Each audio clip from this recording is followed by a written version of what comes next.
Bueno, en esta sección de las jornadas lo que vamos a hacer es presentar el libro de Valentina, recientemente publicado, El abrazo reformador, las reformas eclesiásticas en tiempos de construcción estatal, Córdoba y Cuyo en el concierto iberoamericano 1813-1840. Y bueno, lo vamos a presentar, la presentación va a estar a cargo mío, que me llamo María Laura Mazzoni, del doctor Jaime Peire y del doctor Mariano Fabris. Así que bueno, voy a arrancar yo y después vamos a escuchar a Valentina, por último.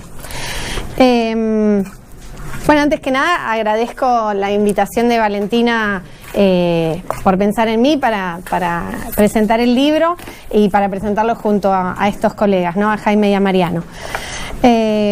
Para comenzar me gustaría decir que este libro recoge trabajos e indagaciones de Valentina de los últimos, diría yo, 10 años y le permitió a su autora unir todas esas ideas sobre el proceso reformista e integrarlas en un texto que da cuenta de la larga y rumiada reflexión sobre las reformas eclesiásticas en lo que es su espacio de referencia, la región eclesiástica de Córdoba, que abarca todas las jurisdicciones que estaban aunadas en el obispado de Córdoba del Tucumán y que para las décadas de 1820-1830 se habían constituido políticamente en 5 estados autónomos, esto es Córdoba, La Rioja, San Luis, San Juan y Mendoza. El libro aborda las reformas eclesiásticas que tuvieron lugar en el espacio diocesano cordobés, un espacio que tiene situaciones disímiles en su interior y que por lo tanto aporta complejidad al análisis. Además, el primer capítulo del libro propone una exhaustiva revisión del contexto iberoamericano reformista. Valentina rastrea los antecedentes de estas reformas liberales de la década del 20 y muestra cómo en el concierto iberoamericano, y diría occidental teniendo en cuenta el caso austríaco que también analiza, las reformas fueron un emergente de cambios en la sociedad que situaba a la religión y sus agentes, o sea el clero, en una posición diferente, en un contexto en el que empieza a pensarse en la utilidad o en el utilitarismo que acompaña a la modernidad política. Esas son las transformaciones del siglo XVIII que anticipan lo que el siglo XIX terminará por definir, en especial para las órdenes regulares. A partir de esta contextualización y siempre teniendo en mente la escala ibérica, en el segundo capítulo del libro su autora hace un repaso por lo que significó la ley de obispados que sancionó la Asamblea del año 13. ¿Por qué hacer hincapié en esta ley? Bueno, porque la ley de obispados permite una doble operación al naciente Estado formado al calor de la Revolución. Por un lado, sujeta al clero bajo la órbita del Estado, haciendo uso de la prerrogativa del patronato, y por el otro, otorga o devuelve a los obispos sus facultades primitivas.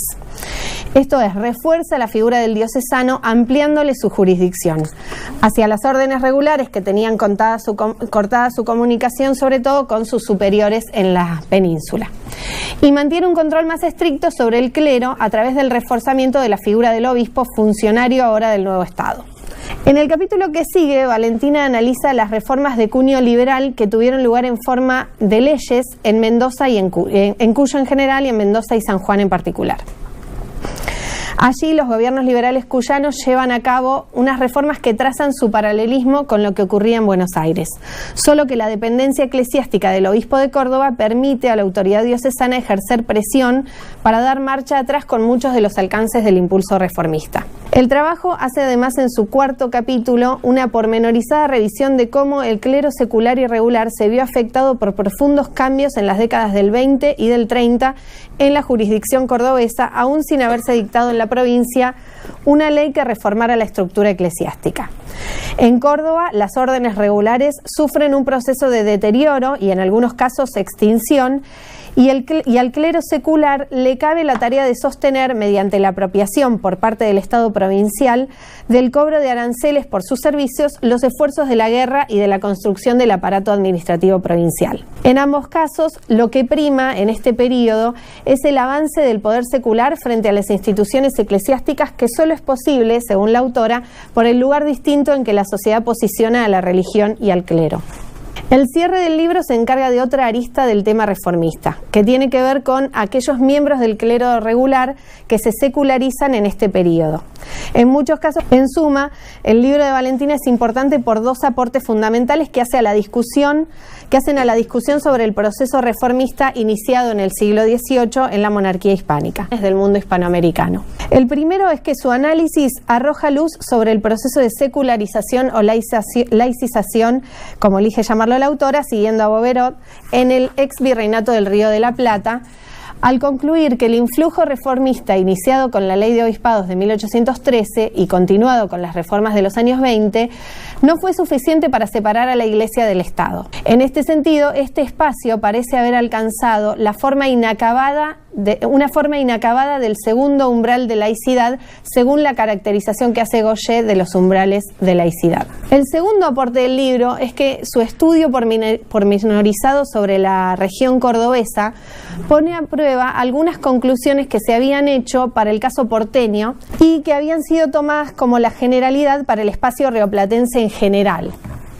En este sentido, el abrazo reformador puede ser leído como un diálogo constante con los estudios sobre las reformas del siglo XIX que pensaron quienes abordaron estos temas, sobre todo desde el ámbito de trabajo y discusión que proporcionó el grupo Religio, del que Valentina forma parte, así como Nancy Calvo, Roberto Di Stefano, María Elena Barral, Alicia Frasquina y el mismo Ignacio, entre otros.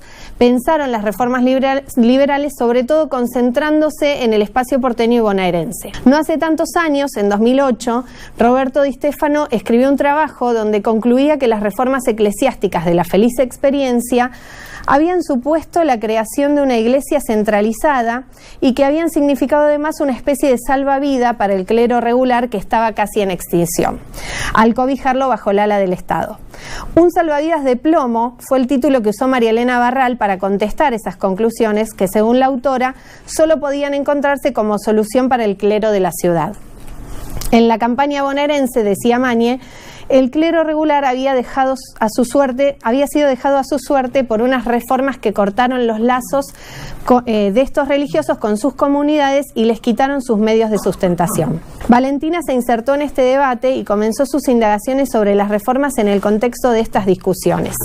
Rápidamente llamó la atención sobre cómo en Córdoba, lugar que se suponía a resguardo de las reformas liberales decimonónicas, la reforma se había dado sigilosamente, sotto voce.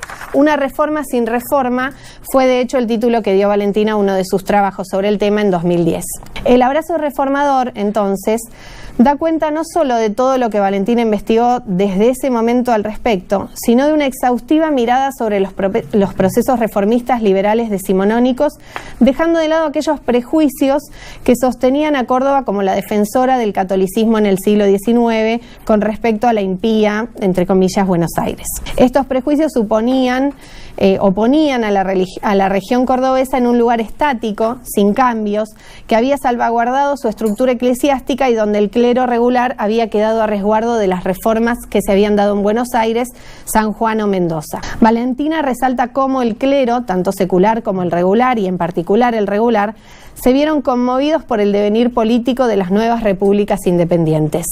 En el caso cordobés, esto se dio no a través de una reforma, sino a través de un cambio que tenía que ver con una sociedad que mutaba y que situaba a la religión y a sus agentes en un lugar distinto dentro de ella. Así, el clero pasó a formar parte de los agentes que el nuevo Estado necesitaba. Hilando fino y a ras de suelo, este trabajo que estamos presentando hoy con ustedes detalla aquello que es bien conocido por su autora y que ella misma viene demostrando desde su tesis doctoral, que es cómo fue que los clérigos decimonónicos se transformaron en funcionarios de Dios y de la República.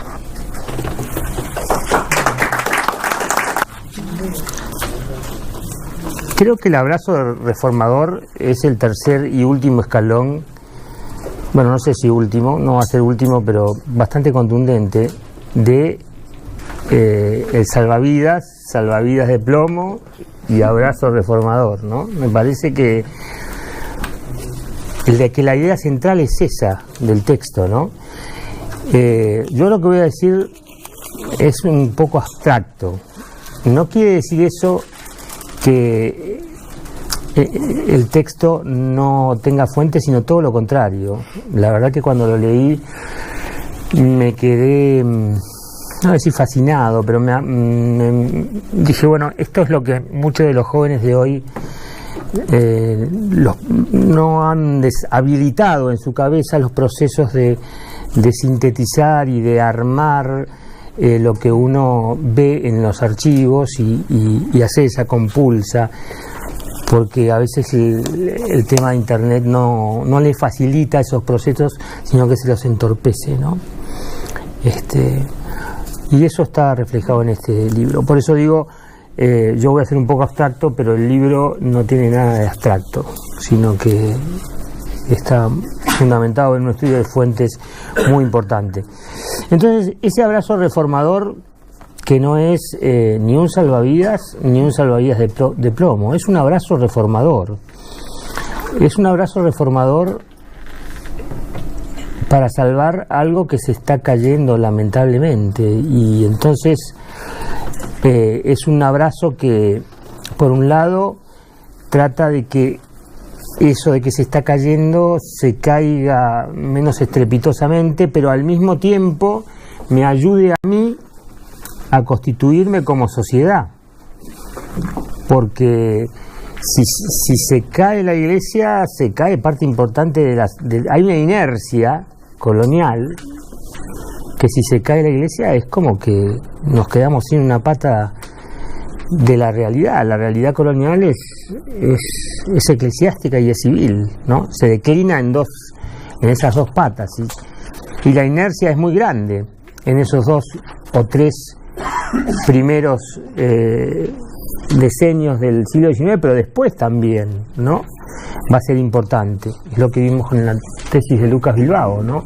Cómo hay una especie de complementación, ¿no?, entre iglesia. Pero en los 3 primeros decenios, me parece que hay un abrazo reformador de una de las 2 patas, que es la pata civil, que se está reformando, que se está revitalizando, y que abraza al otro, a la otra pata, que es la pata eclesiástica, la sociedad civil. Me parece que es la idea que tiene Valentina, aún sin saberlo ella. O sea, yo estoy diciendo lo que me parece que hay adentro, de lo que, en ese enamoramiento feliz que tiene Valentina de las fuentes eclesiásticas, que es una pasión, ¿no? Porque uno tiene que tomar distancia de las fuentes, pero si no tiene pasión, difícil, ¿no? Difícil. Si no tiene pasión, no sé, no va a tener muchas fuentes, me da la impresión. Entonces, en ese proceso de largo proceso de enamoramiento, que supongo yo que va a acabar, o ya acabó, esperemos que no acabe mal, pero que sí, que bueno, mejor no digo nada. Mejor no aclaro, que oscurece. Pero se entiende, ¿no? Ella ve, la mirada de ella, ¿no? Y la idea central es esa, la mirada de ella, de que hay un abrazo reformador, que no es un salvavidas de plomo, que no es una agresión, sino que es un intento de, por un lado, abrazar lo que se está cayendo lamentablemente y parece que se está cayendo, pero por otro lado también abrazarme yo y tratar de no caerme yo, sino apoyarme en esa realidad y tratar de usufructuar no la declinación de la iglesia, sino usufructuar lo que queda de su legitimidad, de su cosa genuina, ¿no? Y apoyarme para generar un yo colectivo social fuerte, poderoso. Necesariamente esa reforma tenía que ser light, porque la Iglesia, y por eso no acaba en la separación de la Iglesia del Estado, porque la Iglesia, no vamos a decir argentina, rioplatense, no es la Iglesia mexicana. Un obispo colonial de México tenía una renta de 60.000 pesos, un obispo de Buenos Aires tiene una renta de 6.000 pesos. O sea, no hay relación. Nunca va a haber una guerra entre civiles y eclesiásticos, porque no hay torta para hacer esa guerra, ¿no? De manera que nunca va a acabar en la guerra. Y además una de esas realidades se está terminando de caer, mientras la otra empieza a emerger, ¿no? Y abraza a la otra un poco para tratar de salvar lo que queda, porque es parte de ella, o sea, hay algo de conmiseración y de misericordia en eso, y por otra lo necesita para constituirse a sí misma y para generar una sociedad civil sólida y una institución política, la que sea, y cuando fuere, sólida también. Por otra parte, esto viene enmarcado en las ideas de Gauchet, que dice exactamente eso. Exactamente eso, o sea, lo que antes es lo sacro es retomado por los agentes del Estado y se transforma ya no es más sacro, digamos. Lo sacro ahora son los agentes del Estado. Eso es un poco una de las ideas de Gauchet, que me parece que en todo el libro es la idea central, ¿no? Y ese es el abrazo reformador, un abrazo que, como estoy diciendo, es de doble implicancia. En el marco de una secularización, laicización, que tiene como término acuo el sistema político y económico barroco, y como término ad quem lo que nosotros estamos viendo hoy día, que no sé qué es, pero bueno, eso. Difícilmente se entienda estas reformas que tan bien ilustra Valentina en el marco general mundial de las reformas, ¿no? No lo había visto en un libro tan todo junto, ¿no? Las reformas pero las reformas en el mundo, ¿no? Muy interesante, una visión completa de la reforma. Lo que si el siglo XIX no se entiende sin esto. Esto es el centro o uno de los centros neurálgicos de lo que está cambiando. Es como la sociedad se mira a sí misma y dice, bueno, ¿cómo quiero ser? ¿Cómo voy? ¿A dónde voy? Bueno, acá está, ¿no? El significado, la urdimbre del significado que está cambiando está acá. Y parte de lo que era el sistema barroco, la Iglesia estaba en el centro del significado. La Iglesia y la religión, porque a veces se dice la Iglesia y la religión está en el centro del significado. O sea, en 1532, en el medio de las guerras civiles del Cusco, fundan un convento de monjas de clausura, o sea, que nunca van a salir a ninguna parte. Bueno, ¿qué significado tiene? Bueno, parece que era importante, ¿no? Porque mientras todos se peleaban afuera, ahí había un convento de monjas de clausura. Esto se ve muy clarito en la parte económica de lo que es el sistema barroco de vida, de significado, ¿no? Cómo los conventos van, digamos, gestionando mucho dinero en el siglo XVII. Claro, no en el Río de la Plata, pero sí en otras partes de Hispanoamérica, que son las que generan ese significado cultural, ¿no? No voy a hablar mucho de esto porque me extendería, pero necesitamos historiadores de la economía que entiendan cómo funcionaba este sistema económico barroco y por qué una determinada tierra, una determinada propiedad, que de pronto se necesitaba en el mercado, que saliera al mercado a venderse, y no, estaba dedicada a San Agapito. Y un señor decía, oiga, a mí no me importa nada San Agapito. quiero vender la casa de mi bisabuelo, pero mi bisabuelo la inmovilizó con un censo a San Agapito, entonces no puedo. Entonces, la sociedad se encuentra con una acumulación de sentido material, en este caso que tiene consecuencias materiales, que la inmoviliza.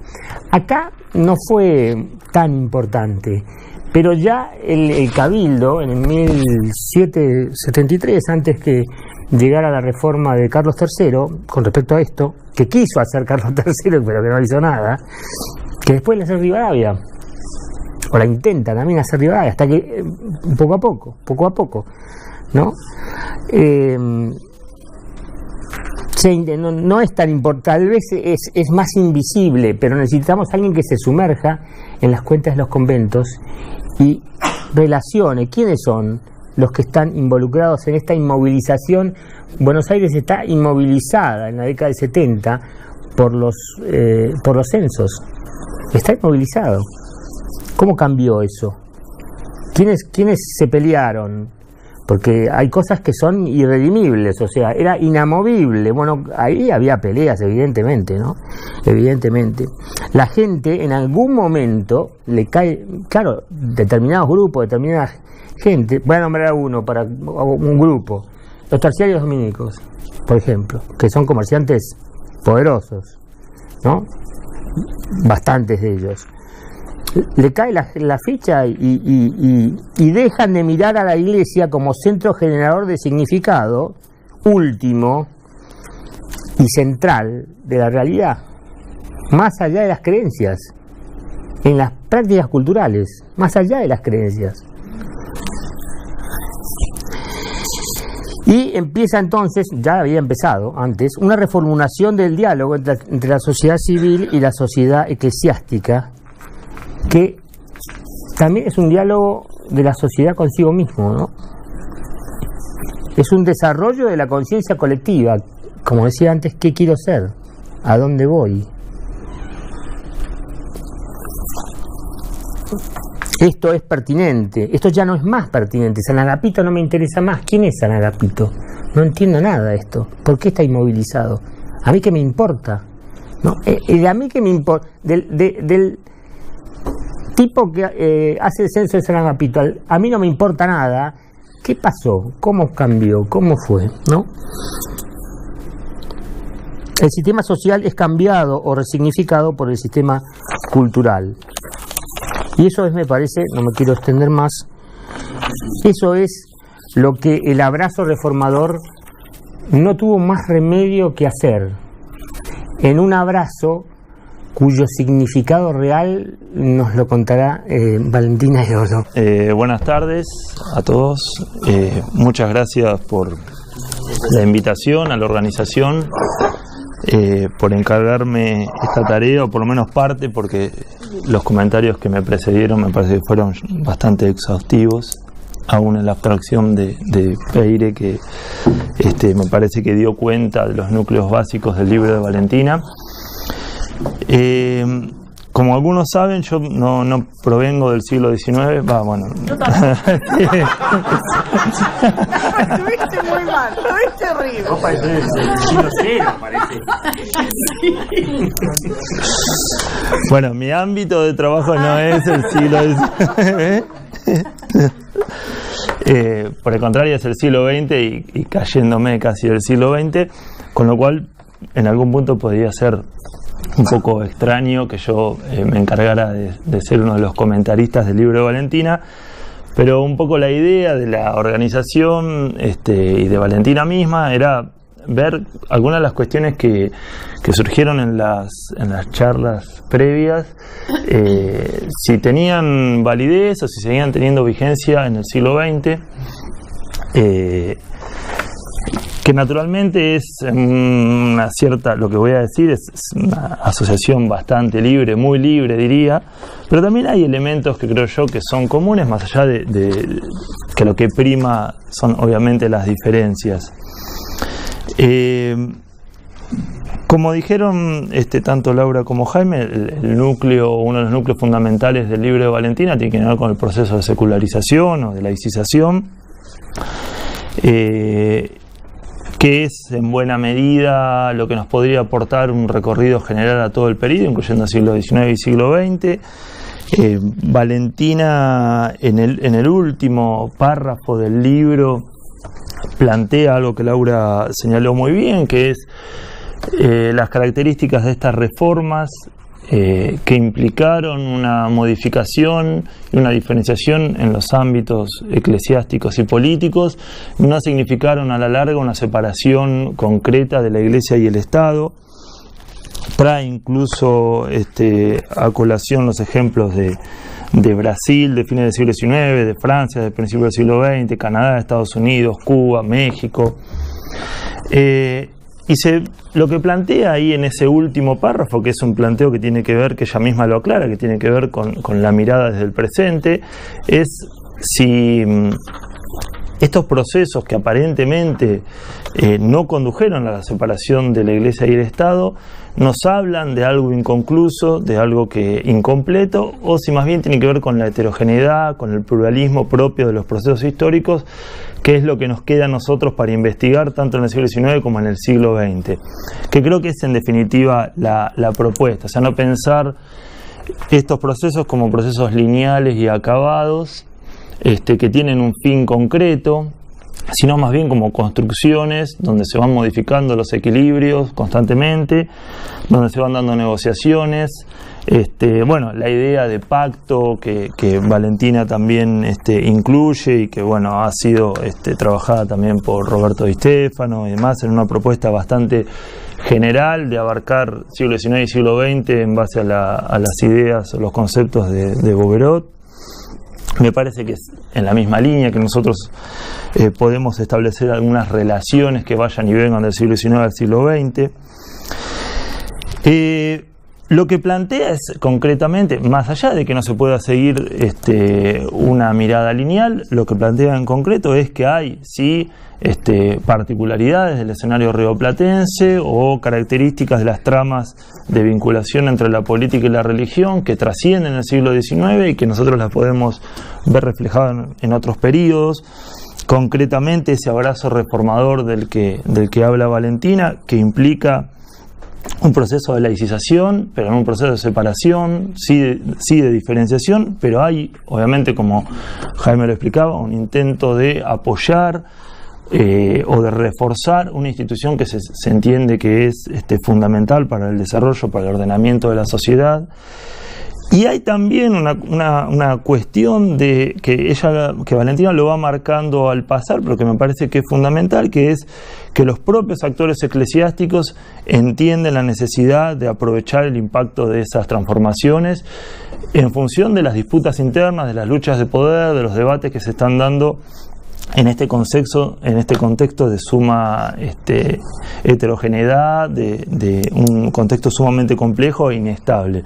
Entonces, me parece que esa sería el primer eje que uno podría seguir recorriendo todo el periodo, los 2 siglos, que es el de ida y vuelta entre el Estado o el poder político y la Iglesia, algo que Malimachi ha trabajado mucho para el siglo XX, esta legitimidades recíprocas, este uso recíproco, este aprovechamiento de las oportunidades, las legitimidades que ofrece cada uno.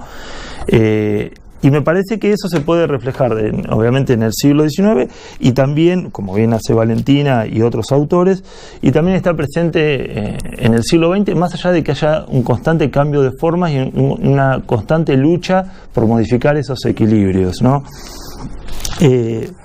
Uno podría pensar en la etapa del peronismo o en la década del 30 como momentos claves de disputas. Yo, por una cuestión de cercanía temática, pienso en la dictadura como un momento clave en el cual hay un aprovechamiento recíproco de la legitimidad que ofrece la Iglesia o el discurso católico para el gobierno militar, y también de el impacto que puede tener la acción militar concreta dentro de las luchas que se dan en una Iglesia que a principios de la década de 1970 se notaba bien convulsionada. O sea que más allá de otras etapas, yo entiendo que ahí uno puede encontrar estas tramas. Tramas que podrían modificar o podrían seguir cierta lógica cívico-militar, o sea, uno podría ir analizando estos cambios en función de los cambios políticos, pero si el movimiento de diferenciación sigue a lo largo de todo el siglo XX, las modificaciones que se producen entre gobiernos civiles y militares a veces parecen más de forma que de fondo. O sea, se modifican ciertas prácticas, pero la idea que es que el Estado argentino y la Iglesia argentina tienen una relación fuerte, no se modifica tanto, digo. Yo lo trabajé para la época de Alfonsín, que sería como una etapa de primavera democrática, un discurso laicista de los intelectuales que estaban cercanos al gobierno, de muchas de sus prácticas, época del debate del divorcio, que parecía... Y sin embargo uno encontraba estas tramas de vinculación muy presentes en determinados discursos. Uno solo en el que no voy a entrar porque tiene una enorme actualidad, es el discurso de la reconciliación, que es un discurso que recorre todos los gobiernos, desde el gobierno militar hasta los últimos gobiernos, o sea que no forma parte únicamente de lo que fue el gobierno de la última dictadura.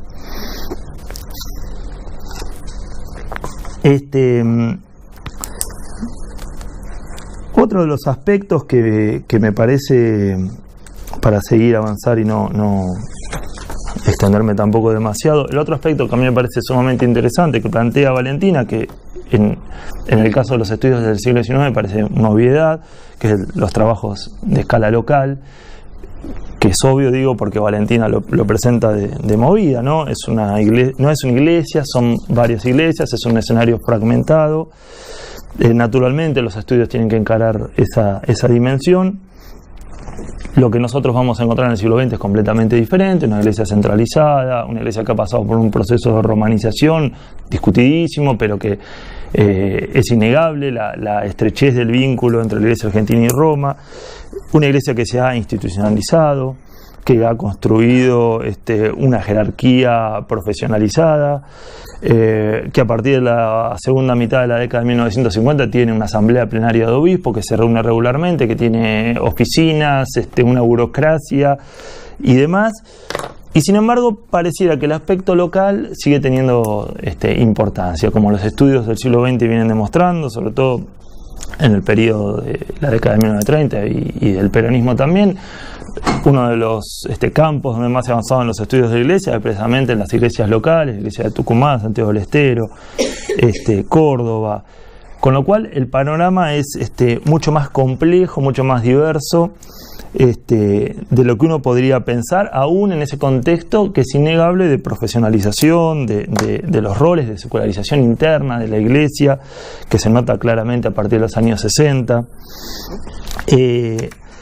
Y lo mismo ocurre en los años 80, entonces uno cuando comienza a trabajar esos periodos donde las ideas previas con las que cuenta lo ubicaban en un proceso de absoluta separación entre Iglesia y Estado, encuentra en esas tramas locales una perdurabilidad de estas lógicas que uno las puede encontrar también en el siglo XIX. Y como dice Valentina en varias oportunidades, si bien no es su objeto de estudio, ¿cómo se explican las diferencias que hay en las reformas entre Buenos Aires, las provincias de Cuyo o Córdoba? Bueno, por las sociedades en las que están insertas, no es que haya un determinismo social, pero sí que son transformaciones que se dan en determinados ámbitos. En el siglo XX, cuando uno estudia, también puede encontrar ciertas lógicas diferenciadas a nivel local que siguen siendo importantes, como decía recién.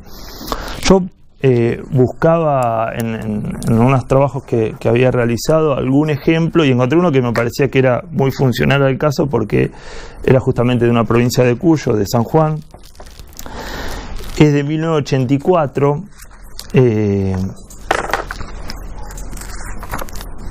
y Y es un ejemplo entre muchos otros.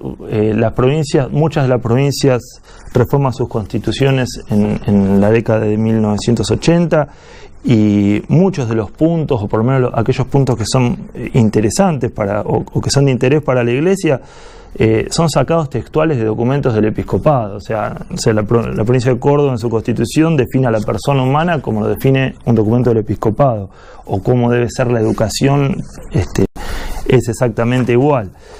Y me acordé de este caso que era en San Juan, como decía, si lo encuentro, que en San Juan había un obispo bastante conocido, Italo Di Stefano, un referente de la iglesia de aquellos tiempos, en lucha contra ese gobierno laicista que era el gobierno de Alfonsín, y organizó un evento que fue el segundo Congreso Eucarístico, y relato brevemente de qué se trató. Dice: en agosto de 1984 se realizó en San Juan el segundo Congreso Eucarístico Arquidiocesano, que Di Stefano clausuró el 19 con una misa celebrada ante 20.000 personas. Luego de la homilía, los intendentes municipales de las comunas de San Juan, acompañados por sus respectivos concejales, fueron depositando sobre el altar los textos de los decretos y ordenanzas de adhesión al Congreso y de preservación y defensa y promoción de la moral pública, así como de rechazo de la pornografía y sus secuelas. Luego el gobernador de San Juan, el doctor Leopoldo Bravo, condujo al altar el cáliz para la celebración, y el presidente de la Corte Suprema de Justicia, el doctor Héctor Baistrocchi, portó las vinajeras, ¿no? Bueno, después sigue la lista de leyes y ordenanzas ofrendadas en el altar de Di Stefano. Pero dice, bueno, eso es un ejemplo por ahí muy particular, pero que refiere a las dos cosas. Primero, al no ver la cuestión de la secularización y la separación como un proceso que acaba en algún momento. Y también en ver un poco las especificidades locales, ¿no? Y me parece que esos por ahí serían los dos ejes que yo quiero rescatar en este ejercicio de asociación excesivamente libre, como elementos que nos permiten cierto diálogo entre el siglo XIX y el siglo XX.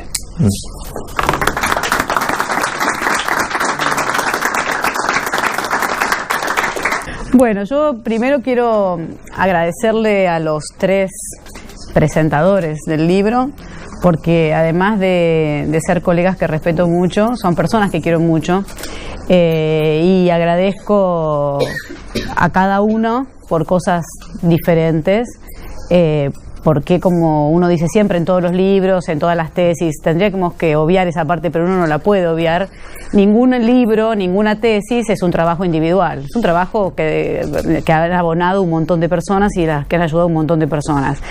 En particular, en el libro le agradezco a Laura y a Lucas, que no está porque no pudo venir, porque básicamente al acompañarlos a ellos, que son en sus trabajos, me han aportado un montón de cosas y me han abierto muchas preguntas, me han además aportado mucha alegría, nos hemos divertido mucho y nos divertimos mucho, y eso no es poca cosa. A Jaime porque también me ha aportado un montón de cosas, y porque en realidad este libro no hubiera sido posible si yo no hubiera leído hace muchos años, varios años, su libro El taller de los espejos, y que también me abrió muchísimas preguntas, y que curiosamente pasa algo como que les debe pasar a todos, que es cuando uno hace una segunda, una tercera, una cuarta lectura del libro, lee cosas que antes no leía, y eso tiene que ver con lo que uno va acumulando y va comprendiendo de lo que el otro va diciendo. O sea que puedo seguir leyéndolo y seguir aprendiendo cosas, pero además porque a pesar de que él siempre dice yo ya no trabajo estos temas, yo ya me fui de estos temas, uno siempre vuelve a Jaime para estos temas. Será porque su aporte ha sido muy importante, y para mí creo que reconocer ese trabajo y reconocer ese aporte y la lectura de él, de tantos años de trabajo sobre eso, fue fundamental, además del vínculo afectivo que también me liga a Jaime. Y finalmente a Mariano lo mismo. Mariano, uno dice, bueno, vieron que el panel de hoy también incluía a personas del siglo XVII, XVIII. Digo, ¿viste? Si me van a decir a mí solamente. Y también a personas, digamos, a colegas que estudian siglo XX y XXI. Y bueno, pero el recorrido de Mariano lo conozco desde que era chico también, porque sus primeros trabajos yo los leí, los compartimos, discutimos mucho, hablamos mucho, y me resultaba muy importante ver qué opinaba él, que tiene una experiencia de lecturas muy diferentes, que está preocupado por temas que parecen muy diferentes de mi trabajo.